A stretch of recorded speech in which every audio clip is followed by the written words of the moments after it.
Hidup tidak selalu menyenangkan. Ini satu fakta yang tidak dapat disangkali dan disesali.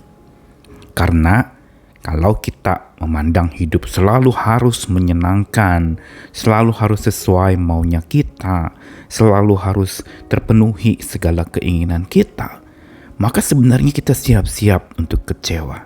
Tidak senang atau mendongkol atau sebal atau kesal itu sangat ada di dalam kehidupan. Dan mau tidak mau kita harus terima. Jangan kita mencoba mengubahnya atau berpura-pura meniadakannya padahal dia sungguh ada di dalam hidup kita. Rasa sebal, rasa kesal, mendongkol, kecewa, ketidaksenangan itu bisa saja terjadi. Dan ini justru harus kita telusuri dalam-dalam. Bukan sekedar sebuah perasaan yang kita harus tepis habis, kita harus tewaskan dan kita harus singkirkan dalam hidup kita. Sehingga kita lalu melarikan diri dari ketidaksenangan itu. Dan kita mencoba menyenangkan diri kita dengan berbagai macam cara, menghibur diri, membuat diri seolah-olah tidak ada hal-hal yang mengesalkan atau menyebalkan itu. Sampai disinilah sebenarnya kedewasaan kita sedang diuji.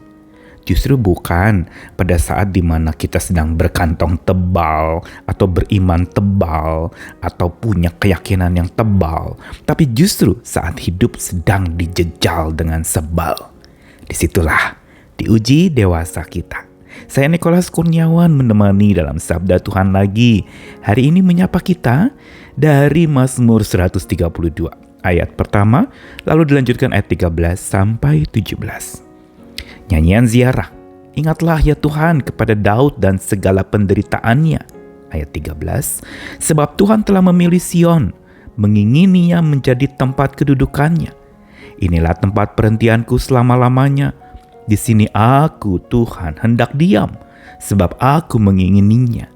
Perbekalannya akan ku berkati dengan limpahnya. Orang-orangnya yang miskin akan ku kenyangkan dengan roti. Imam-imamnya akan ku kenakan pakaian keselamatan, dan orang-orangnya yang saleh akan bersorak-sorai dengan girang. Di sanalah aku akan menumbuhkan sebuah tanduk bagi Daud. Aku akan menyediakan sebuah pelita bagi orang yang kuurapi. Mazmur 130 dia adalah sebuah mazmur yang merupakan nyanyian ziarah. Berarti apa disebut nyanyian ziarah? Yaitu mazmur-mazmur yang mulai dari mazmur 120 sampai selesainya itu merupakan mazmur di mana orang-orang itu memuji-muji Tuhan, berziarah hendak ke rumah Tuhan, ke Yerusalem, ke tempat di mana orang beribadah. Mulai sampai mazmur 133 maka sampai disitulah selesai nyanyian ziarah ini. Di balik nyanyian ziarah selalu ada pesan-pesan tentang kedalaman hubungan dengan Tuhan. Sekaligus sebuah preparasi atau persiapan untuk mendekat dan menghadap Tuhan di rumahnya yang abadi, yang orang beribadah selama-lamanya. Dan nyanyian ziarah di dalam Mazmur 132 ini diawali dengan sebuah doa kepada Tuhan yang mengatakan ingat kepada Daud dan segala penderitaannya. Kenapa harus mengingat Daud dengan segala penderitaannya? Tentu saja ini menjadi sebuah fakta bahwa memang manusia bahkan sekali berDaud raja yang terkenal itu, hamba Tuhan yang hatinya berkenan di hati Tuhan itu juga mengalami penderitaan. Ini sebuah fakta. Kerohanian kita yang baik tidak mensterilkan kita dari penderitaan. Iman yang tinggi dan baik dan iman yang tebal itu tidak lalu kemudian menghilangkan segala macam rasa sebal di dalam hati. Justru makin iman tebal, makin rasa sebal seringkali menggoda.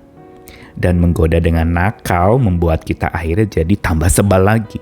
Dan kalau sudah demikian, maka sebal itu akan makin menebal di dalam hati kita. Dan sebal itu menjadi makin memperbudak kita, membludak dalam hati kita. Karena sebal itu sudah menjejali hidup kita. Sampai tidak ada ruang lagi untuk bersyukur.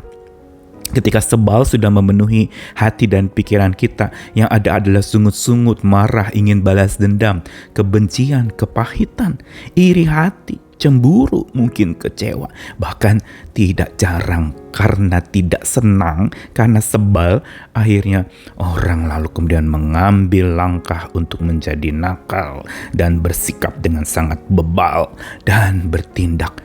Bahkan kalau ada satu tokoh di dalam kitab suci, seorang kakak membunuh adiknya karena rasa sebal, kita tahu betul Kain membunuh Habil. Dan di sini Daud yang dicatatkan, Tuhan ingatlah kepada Daud akan segala penderitaannya, merupakan sebuah pengingatan bahwa setiap kita bisa saja mengalami rasa sebal, tapi melampaui rasa sebal itu ada pilihan Tuhan atas Sion yang dikatakan umat pilihan Tuhan itu. Tuhan mengingininya menjadi tempat kedudukannya. Berarti bahwa orang yang sedang diduduki oleh rasa sebal itu, justru Tuhan menginginkan jadi tempat kedudukannya. Berarti apa? Tuhan mau duduk bersama dengan orang yang sedang diduduki rasa sebal itu. Tuhan mau duduk bersama-sama menemani orang yang hatinya, jiwanya, semangatnya sedang diduduki oleh rasa sebal. Dan janjinya jelas, Tuhan mengatakan, tempat perhentianku selama-lamanya adalah engkau, Sion, tempat kedudukanku. Aku mau bertata di sana. Sion bisa jadi lambang hati kita juga. Aku mau tinggal berhenti di sana. Aku akan memberikan bekal, akan kuberkati. Aku yang duduk bersama dengan orang yang sedang diduduki oleh rasa sebal itu, aku akan memberkati. Aku akan memberikan bekal, dan rasa sebalnya diubah menjadi bekal. Orang-orang yang miskin akan kukenyangkan dengan roti. Ini gambaran orang sebal yang miskin biasanya sebal dengan kemiskinannya, tapi Tuhan janjikan akan mengenyangkan dengan roti. Imam-imamnya akan kukenakan pakaian keselamatan. Dan orang-orangnya yang saleh akan bersorak-sorai dengan girang. Dan tidak sampai di situ saja. Untuk orang yang sedang diduduki rasa sebal, yang sedang dijejali dengan rasa sebal di dalam hatinya, ketidaksenangan, dongkol, kecewa, marah, di situ justru Tuhan mau menumbuhkan sebuah tanduk bagi Daud dan menyediakan sebuah pelita bagi orang yang kuurapi, yaitu Yesus Kristus kelak yang lahir lewat keturunan Daud. Ini merupakan sebuah gambaran yang sangat jelas bahwa sebagai orang-orang yang percaya mengikuti cara Daud hidup hati yang berkenan, punya relasi karib puji-pujian kepada Tuhan tidak berhenti dilantunkan, tapi tidak perlu kita menyangkali atau menyesali dengan hati yang dangkal bila hidup dijejali oleh sebal. Karena Daud pun pernah mengalaminya. Penderitaan membuat dia sebal. Dan orang-orang di dalam kitab suci, tokoh-tokoh beriman juga pernah mengalami dijejali oleh rasa sebal itu.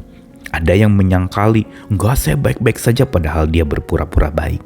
Ada yang menyesali, kenapa saya mengalami rasa sebal ini? Dan menyesalinya juga dengan dangkal, tidak melihat kedalaman di balik rasa sebal yang menjejal hati itu. Tuhan sedang menjajal iman kita. Tuhan sedang menguji. Kenapa? Karena lewat sebal itu, Tuhan mau jadikan sebal sebagai bekal hidup kita. Jadi makanan yang mengenyangkan kedewasaan kita, hikmat kita, bijaksana kita. Dan inilah kuasa Sang Kekal yang bisa mengubah sebal jadi bekal. Yang bisa membuat orang yang hidupnya sedang diduduki oleh rasa sebal itu, Tuhan Yesus mengatakan, itu akan jadi tempat kedudukanku. Aku mau duduk bersama dengan orang-orang yang sedang duduk dengan penuh rasa sebal. Dan aku Sang Kekal itu akan menjadikan jiwa orang-orang yang pernah mengalami sebal itu, setelah diberikan bekal, maka Tuhan akan jadikan jiwa-jiwa yang andal, yang kuat dan dewasa. Mari hari ini mungkin ada yang sedang penuh dengan rasa sebal itu di hati, serahkan kepada Tuhan. Bilang, Tuhan tolong supaya rasa sebal ini tidak mendikte saya sampai saya nggak bisa nyaman dan aman menjalani hidup. Tapi biar bersama dengan Tuhan saya akan selalu kuat. Mari serahkan semua rasa sebalmu dan biar jadikan itu sebagai bekal untuk engkau menjadi andal. Amin.